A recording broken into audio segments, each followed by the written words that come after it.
पाकिस्तान और इंग्लैंड की जो सीरीज चल रही है उसमें पहला मैच तो पाकिस्तान हार चुका है और उसके बारे में हमारा तबसरा आप सुन चुके हैं। लेकिन आज मैं एक ऐसी बात की तरफ आपकी तवज्जो दिलाना चाहता हूं जिसका ताल्लुक क्रिकेट से नहीं है, क्रिकेटर्स से है। यानी कि जो बात मैं आज आपसे करने वाला हूं ये आप लोगों को मैं बताना चाहता हूं कि पाकिस्तान की क्रिकेट टीम जो इस जवाल का शिकार है वो ऐसा क्यों है और यहां पे ये हमारी टीम किस तरह और कैसे पहुंची है। मैं आपको एक दो तस्वीरें दिखाऊंगा, उसके बाद मैं आपसे बात का आगाज करूंगा। जिन लोगों ने अभी तक हमारे चैनल को सब्सक्राइब नहीं किया, मेरी उनसे रिक्वेस्ट है हमारे चैनल को सब्सक्राइब कर लें और हमारी वीडियोस को लाइक करें और शेयर करें, क्योंकि जो बातें आपको यहां सुनने को मिलती हैं वो आम रूटीन में आपको किसी और जगह सुनने को नहीं मिलती होंगी। तस्वीर आपके सामने चल रही है, इंग्लैंड से आया था नासिर हुसैन, पैदाइश उसकी कराची की है और ये जो दो सात शाहकार बैठे हुए हैं आमिर सोहेल और जैनब अब्बास, ये दोनों पाकिस्तान से हैं। क्रिकेट से इनका बड़ा गहरा ताल्लुक है। जैनब एक बहुत अच्छी प्रेजेंटर है, पाकिस्तान को हर जगह प्रेजेंट कर चुकी हैं, रिप्रेजेंट कर चुकी हैं और अच्छे तरीके से पाकिस्तान की नुमाइंदगी करती हैं। इनकी अंग्रेजी से लेके उर्दू तक इनको माशाल्लाह हर जुबान पे कमांड हासिल है, उरूज हासिल है। दूसरी तरफ है जी आमिर सोहेल, पाकिस्तान के फॉर्मर कैप्टन रह चुके हुए हैं और मुझे याद है 96 का वर्ल्ड कप क्वार्टर फाइनल जहां इन्होंने बड़ी शानदार इनिंग्स खेली थी इंडिया के खिलाफ, लेकिन अनफॉर्चुनेटली पाकिस्तान वो मैच नहीं जीत सका था।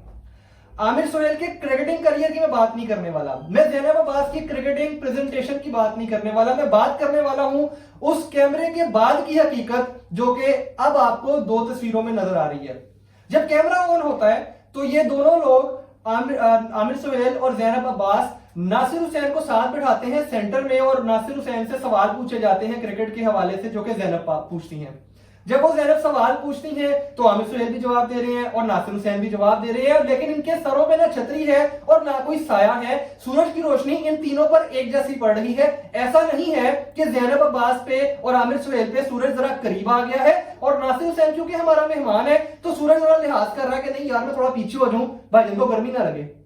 ऐसा नहीं है। अच्छा, ये तो है जब ऑन रिकॉर्ड कैमरा चल रहा है और ये प्रोग्राम का नाम है पिच साइड, जिसकी रिकॉर्डिंग चल रही है, जो कि लाइव प्रेजेंट किया जा रहा है ड्यूरिंग द सेशंस, यानी कि जब लंच ब्रेक आती है या जब टी ब्रेक आती है या जब ड्रिंक्स ब्रेक आती है तो दरमियान में इनके सवाल जवाब का सिलसिला शुरू हो जाता है। दरमियान में जब ये ब्रेक आती है इन्हीं के शो के दौरान, तो उस वक्त जो देखने वाला मंजर है और इस पे तनकीद की जा रही है इस वक्त पूरे पाकिस्तान की तरफ से, पूरे पाकिस्तानी मीडिया की तरफ से, वो ये है कि जब वो कैमरों का रुख हटाया नहीं जाता और उन्हीं की तरफ रखा जाता है और कैमरों को थोड़ी देर के लिए ऑफ कर दिया जाता है, ये बताने के लिए कि अब टीवी पर जो चल रहा है प्रोग्राम उसमें ब्रेक आ चुकी है, तो नासिर हुसैन साहब अपनी छतरी निकालते हैं, उसको खोलते हैं और अपने सर के ऊपर रख लेते हैं ताकि उनको सूरज की गर्मी अफेक्ट ना करे। जबकि हमारे दो शाहकार जो पाकिस्तान की पैदाइश है, जो कि इस गर्म मौसम में ही पैदा हुए हैं, जो कि इस गर्मी को ही सारी जिंदगी बर्दाश्त करते और झेलते आए हैं, उनको गर्मी ज्यादा लग रही थी, लेकिन उन्होंने अपनी गर्मी बुझाने के लिए और अपनी गर्मी को दूर करने के लिए बंदे बुलाए कि आओ भाई पकड़ के खड़े हो छतरी हमारे सरों पर, तुम्हें पता नहीं हम टीवी पे प्रोग्राम करते हैं और तुम्हें पता नहीं है कि हम शो करने के लिए बैठे हैं, हमारा पसीना आके हमारा मेकअप खराब हो जाएगा, हम लोगों के चेहरे इधर से उधर चले जाएंगे, हो सकता है कि आमिर सोहेल को जैनब अब्बास और जैनब अब्बास को लोग आमिर सोहेल समझना शुरू कर दें, लिहाजा छतरी लाओ और हमें कवर करो।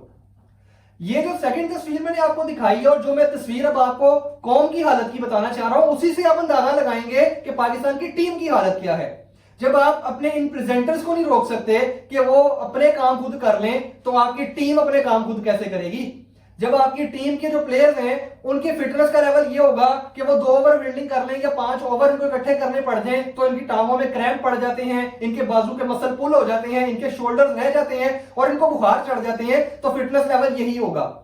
सारी जिंदगी खेल के आने वाले प्लेयर्स जो कि इन्हीं ग्राउंड्स पे खेलते हैं, इसी गर्मी के मौसम में परफॉर्मेंस दिखाते हैं, लेकिन जब वो इंटरनेशनल टीम में आते हैं तो वो सिर्फ कहते हैं हमने T20 खेलना है, हमने रेड बॉल नहीं खेलना, जो कि टेस्ट क्रिकेट के अंदर हमें सारा दिन धूप में खड़ा रहना पड़ेगा।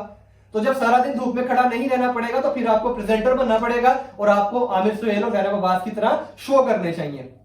ये सिर्फ एक छोटी सी बात होगी आप लोगों के लिए, लेकिन मैं आपको जिस अंदाज से बताना चाह रहा हूं, जो मैं बताना चाह चुका हूं, जो मैं आपको कन्वे कर चुका हूं, वो बात ये है कि जिन लोगों ने आप पर 100 साल हुकूमत की है वो अपने काम खुद कर रहे हैं, उन्होंने अपनी छतरी खुद पकड़ी हुई है।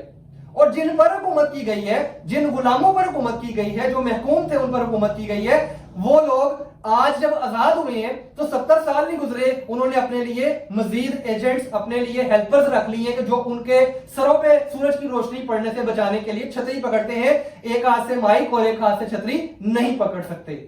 ये जो गुलामाना सोच है आप लोगों की, यानी कि हम लोगों की एज अ नेशन, और ये जो आजादाना सोच है नासिर हुसैन जैसे इंग्लैंड के लोगों की, कि जो लोग इतने आजाद मुल्क में और इतने तरक्की याफ्ता मुल्क में रहने के बावजूद अपने काम खुद करने को तरजीह देते हैं, ये हमारे मुंह पे जोरदार तमाचे ना सिर्फ क्रिकेट की रूह से मार रहे हैं बल्कि अदर देन क्रिकेट भी मार रहे हैं। गौर करें, सोचें और हमारे चैनल को सब्सक्राइब करें। मेरी वीडियो यकीनन आपको शायद कुछ लोगों को नागवार गुजरे मेरी बातें, लेकिन ये एक हकीकत है जिसके बारे में बात करना और इससे पर्दा हटाना बहुत जरूरी है। अब तक के लिए इतना ही। अपना ख्याल रखिएगा। अल्लाह हाफिज।